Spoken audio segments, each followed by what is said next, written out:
मनुष्यों द्वारा बनाए गए नियम, कानून, कायदे मानने और ना मानने जैसे हो सकते हैं। उन्हें जबरदस्ती मनवाने की बात भी की जा सकती है। लेकिन प्रकृति शाश्वत सत्य है। तो हमें अगर किसी पर भरोसा करना है तो सबसे ज्यादा प्रकृति पर।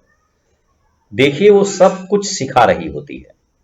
अभी जैसे इस समय बरसात का मौसम है और बहुत सारे पौधे जमीन पर अपने आप उगाते हैं। कुछ तो बहुत फायदेमंद होते हैं, सेम, तुरई, लौकी, कद्दू, इस तरीके के जो बेलें हैं, जो चढ़ती हैं, उनको देखिए सहारा लेना होता है। उनमें आगे से प्रतान निकलते हैं, फिर जो भी सहारा में होता है उससे लिपट करके अपने को मजबूत बनाते हुए आगे बढ़ते रहते हैं। अगर उनकी पकड़ मजबूत नहीं है तो उसमें फल नहीं लगते। अक्सर लोग कहते हैं कि हमारे पौधों में फल नहीं लगे, पौधा तो काफी, क्योंकि जब तक उसकी पकड़ मजबूत नहीं होगी, जब तक उसको ऐसा नहीं लगता है कि वो मजबूती से अपने फल को रोक सकता है, गिरेगा नहीं, वो पकड़ उसकी मजबूत हो, इसलिए ज्यादातर पौधों में दूसरे पौधों पर सहारों में लिपट करके या उनमें उनके प्रतान होते हैं, लिपट लिपट बड़ी मजबूती से अपने आप को संभाल लेते हैं। जब बंधन उनके मजबूत हो जाते हैं तब वही पौधे फलों से लद जाते हैं। ये हम भी शारीरिक विकास करने के लिए बहुत सारा पौष्टिक तत्वों का भोजन में ग्रहण करते हैं और अपने शरीर को विकसित करते हैं। लेकिन एक विकास और भी है जिसको कहा जाता है कि 10% भी हम यूज नहीं कर पाते, मस्तिष्क का विकास। उसको दिशा कौन देता है, कैसे दी जा सकती है कि वो सही दिशा में उसकी पकड़ मजबूत हो, और जैसे ही पकड़ मजबूत होता है तो बहुत ही विकसित माइंड होता है।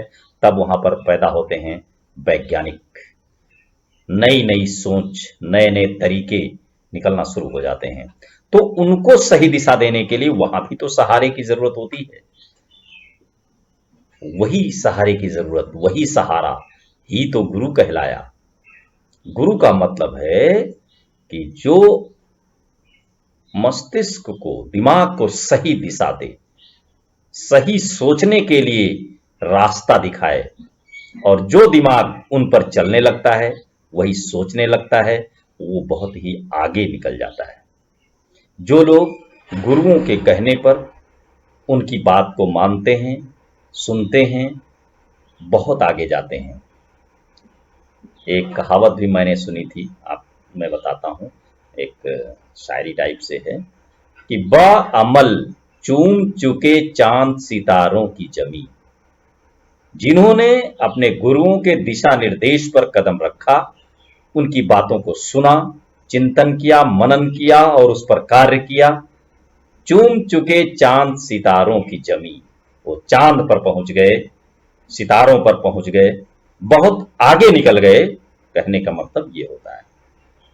और बेअमल, पढ़ाया तो सबको जाता है, बताया सबको जाता है, बहुत सारी भीड़ होती है शिष्यों की, क्लास में बच्चों की, लेकिन क्या सारे बच्चे आगे जाते हैं? वो बेअमल होते हैं। बेअमल का मतलब होता है जिन्होंने अमल नहीं किया, क्लास में सुना तो, समझा तो, लेकिन उसको अपनाया नहीं, उस पर चिंतन नहीं किया, मनन नहीं किया, तो वो बेअमल हो गए। और फिर होता क्या है? बेअमल हाथ की रेखाओं में मुकद्दर ढूंढे। उनको ऐसा लगता है कि मेरी तकदीर में ही नहीं था ऐसा, इसलिए ऐसा नहीं हो पाया। जबकि गलती कहां पर है? अमल और बेअमल पर। एक साथ फिर सुनिए कैसी है ये लाइन। बाअमल चूम चुके चांद सितारों की जमी, और बेअमल हाथ की रेखाओं में मुकद्दर ढूंढे। और रेखाएं दिखाते हैं, पूजा पाठ करवाते हैं, तकदीर पलटने की कोशिश करते हैं, जबकि है कहीं और। तो आज गुरु पूर्णिमा है। गुरुओं के लिए मैंने ये बात कही है। सभी गुरुओं को मेरा सत सत नमन, वंदन, और सभी देखने वाले, सुनने वालों को हार्दिक शुभकामनाएं। अपने गुरुओं की बातों को ध्यान से सुनिए, चिंतन कीजिए, अमल कीजिए। निश्चित रूप से आपको अपना लक्ष्य प्राप्त होगा। धन्यवाद।